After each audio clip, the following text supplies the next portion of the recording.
कहानी छाया में खोई मासूमियत।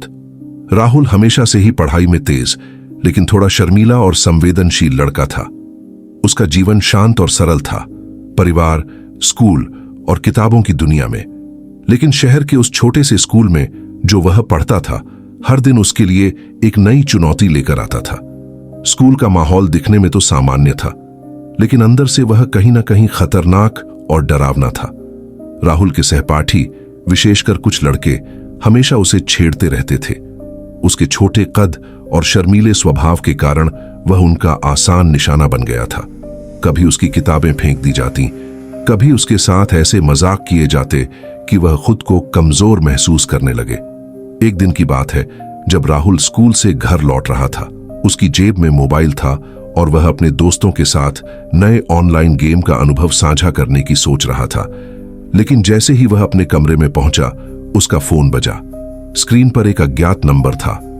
तुम आज गेम में नहीं आए राहुल, तुम्हें पता है ना, अब तुम्हें हमारे चैलेंज का हिस्सा बनना ही होगा। राहुल का दिल धड़क गया। उसने पहले तो यह धमकी समझी, लेकिन जल्द ही उसने महसूस किया कि यह सिर्फ मजाक नहीं था। ऑनलाइन गेम का यह नया चैलेंज कुछ ऐसा था जिसमें हारने वालों को स्कूल में शर्मिंदा करना और असल जिंदगी में डराया जाना शामिल था।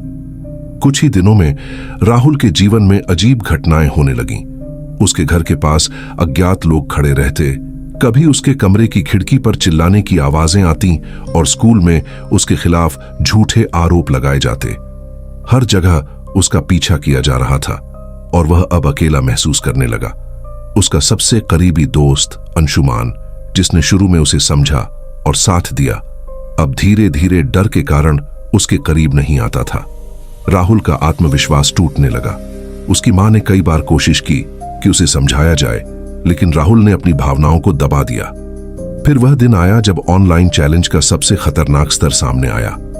राहुल को कहा गया कि उसे स्कूल के प्रमुख गलियारों में जाकर अपने मोबाइल पर लाइव वीडियो रिकॉर्ड करना होगा और जो लोग उसे रोकने की कोशिश करेंगे, उनके साथ अजीब और डरावनी हरकत करनी होगी। राहुल डर और शर्म से कांप रहा था, लेकिन अगर उसने इनकार किया तो ऑनलाइन धमकियों के साथ साथ उसके स्कूल में और ज्यादा पाबंदी और झूठे आरोप झेलने पड़ सकते थे। उसने चुपचाप अपने कमरे में बैठकर योजना बनाई कि वह कैसे सुरक्षित तरीके से इस खेल से बाहर निकले। लेकिन जैसे ही उसने पहली वीडियो शूटिंग शुरू की, उसके पीछे कुछ अजनबी चेहरे दिखाई दिए। वह समझ गया कि अब यह सिर्फ ऑनलाइन गेम नहीं रहा, यह एक वास्तविक खतरा बन चुका है। स्कूल की गलियों में उसे देखकर छात्र हंस रहे थे और उसकी शर्म को और बढ़ा रहे थे।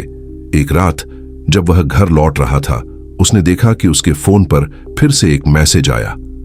अगर तुमने हमारी शर्त पूरी नहीं की, तुम्हारे माता पिता को भी नुकसान होगा। राहुल का दिल भर आया। वह अकेला, डर और निराशा में डूबा हुआ था। उसने तय किया कि अब वह पुलिस और स्कूल प्रशासन से मदद लेगा। अगले दिन राहुल ने अपने माता पिता को सारी बात बताई। उसकी मां रोती रही और पिता ने तुरंत स्कूल प्रशासन और पुलिस को सूचित किया। जांच में सामने आया कि उसके सहपाठी और कुछ ऑनलाइन गैंग ने मिलकर यह चैलेंज बनाया था। उन्हें पकड़ने के बाद राहुल को कुछ हद तक राहत मिली, लेकिन उसके दिल पर गहरे जख्म थे। राहुल ने जाना कि मासूमियत और सुरक्षा की दुनिया में कभी-कभी अंधेरे भी मौजूद होते हैं। उसके सहपाठियों की बेरहमी और ऑनलाइन धमकियों ने उसकी दुनिया बदल दी थी, लेकिन उसने हार नहीं मानी। धीरे धीरे वह फिर से पढ़ाई और किताबों की दुनिया में लौट आया। राहुल की कहानी एक चेतावनी बन गई, युवाओं और बच्चों के लिए, कि ऑनलाइन गेम्स और स्कूल की दुनिया में छिपे खतरे को पहचानना और समय रहते कदम उठाना कितना जरूरी है। राहुल के लिए असली संघर्ष अब शुरू हुआ था। स्कूल में धमकियों का जाल टूटता नहीं दिख रहा था। उसका हर कदम, हर क्लासरूम में जाना और हर गलियारे से गुजरना उसके लिए खतरनाक था। सहपाठियों की नजरें अब बस उस पर टिक गई थीं। कुछ लोग उसकी हंसी उड़ा रहे थे, कुछ लोग छुप छुप कर फोन पर उसका मजाक रिकॉर्ड कर रहे थे। उसका सबसे बुरा अनुभव तब हुआ जब एक दिन विज्ञान के प्रोजेक्ट के लिए उसे लैब में अकेला छोड़ दिया गया। लैब का दरवाजा अचानक बंद हो गया और उसके फोन की बैटरी भी खत्म हो चुकी थी। अंधेरे में उसे अचानक अपने सहपाठियों की हंसी सुनाई दी। वे उस पर पानी फेंकने लगे, उसके प्रोजेक्ट को तोड़ दिया और उसे धमकाया कि अगर उसने ऑनलाइन चैलेंज पूरा नहीं किया तो पूरे परिवार को नुकसान होगा। राहुल ने पहली बार अपने भीतर गुस्से और डर का मिला जुला एहसास महसूस किया।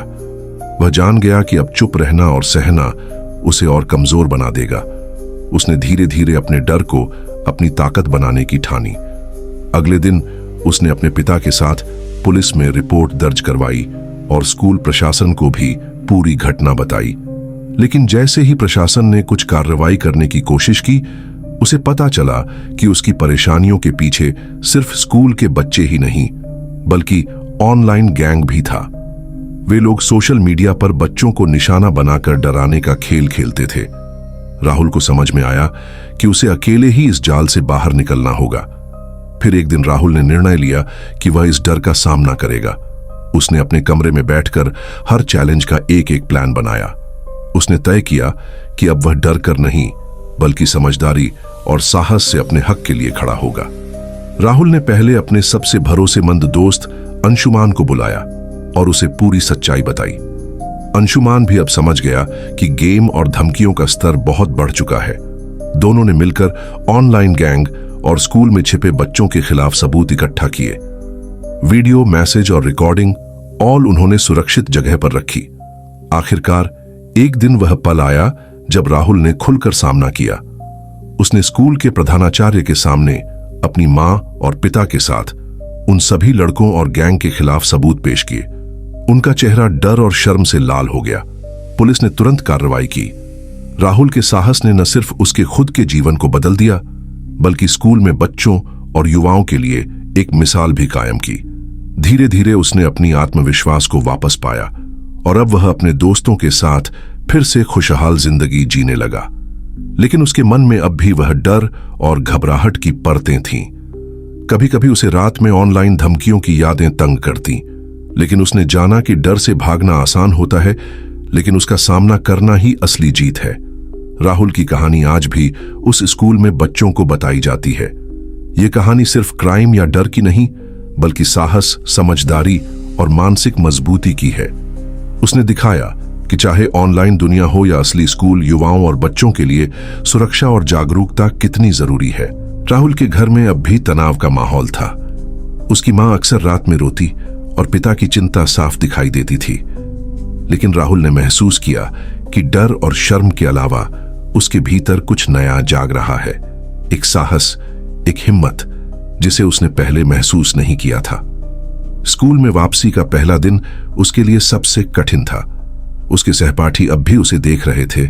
कुछ लोग चुपचाप हंस रहे थे, लेकिन राहुल ने खुद को मजबूत बनाए रखा। उसने तय किया कि अब वह किसी भी तरह के डर और धमकियों से डरने वाला नहीं है। उसने धीरे धीरे अपनी पढ़ाई पर ध्यान देना शुरू किया और अपनी दोस्ती को उन लोगों तक सीमित कर दिया जो वास्तव में उसके साथ थे। लेकिन ऑनलाइन गेम और सोशल मीडिया का डर अभी भी खत्म नहीं हुआ था। हर दिन उसे अज्ञात नंबर से मैसेज आते, कभी कभी फर्जी प्रोफाइल से। राहुल ने अब टेक्नोलॉजी की मदद ली। उसने अपने फोन की सिक्योरिटी बढ़ाई, सोशल मीडिया अकाउंट्स प्राइवेट किए और जरूरत पड़ने पर पुलिस के साइबर सेल से संपर्क किया। धीरे धीरे राहुल ने अपने अनुभव को दूसरों के लिए चेतावनी के रूप में इस्तेमाल किया। उसने स्कूल में साइबर सुरक्षा और ऑनलाइन गेमिंग के खतरे पर सेमिनार शुरू किया। बच्चों को बताया कि कैसे ऑनलाइन गेम्स और सोशल मीडिया का दुरुपयोग उन्हें मानसिक और सामाजिक खतरे में डाल सकता है। राहुल की कहानी धीरे धीरे स्कूल में मिसाल बन गई। उसके सहपाठी अब उससे डरते नहीं थे बल्कि उसकी हिम्मत और साहस की सराहना करने लगे। उसके माता पिता भी गर्व महसूस करने लगे। राहुल ने समझ लिया कि असली लड़ाई डर के खिलाफ है और अगर हिम्मत हो तो हर मुश्किल को पार किया जा सकता है। लेकिन राहुल की मानसिक यात्रा यहीं खत्म नहीं हुई। उसने अपनी कहानी को ऑनलाइन प्लेटफॉर्म पर साझा किया। उसका उद्देश्य था कि बच्चे और युवा जागरूक हों और कोई भी बच्चा अकेले इस तरह के खतरे का शिकार न बने। उसकी कहानी ने कई परिवारों को सचेत किया और कई बच्चों को आत्मविश्वास दिया। राहुल ने जाना कि जीवन में डर और धमकियां हमेशा रहेंगी, लेकिन उन्हें मात देना, साहस दिखाना और सही कदम उठाना ही असली जीत है। उसकी मासूमियत और संवेदनशीलता अब अनुभव और समझदारी में बदल गई थी। आखिरकार राहुल न सिर्फ अपने डर को हराने में सफल हुआ, बल्कि उसने एक मिशन शुरू किया। युवा पीढ़ी को जागरूक करना, साइबर सुरक्षा सिखाना और स्कूल तथा ऑनलाइन दुनिया में बच्चों को सुरक्षित रखना। उसकी कहानी अब सिर्फ उसकी नहीं बल्कि उन सभी बच्चों और परिवारों की कहानी बन गई जो कभी डर, धमकियों और ऑनलाइन अपराध की चपेट में थे। राहुल की जिंदगी में अब उम्मीद की किरणें थीं। उसने यह सीख लिया कि डर और अपराध से डरना आसान है, लेकिन उसका सामना करना और उससे सीख लेना ही असली हिम्मत है। हिम्मत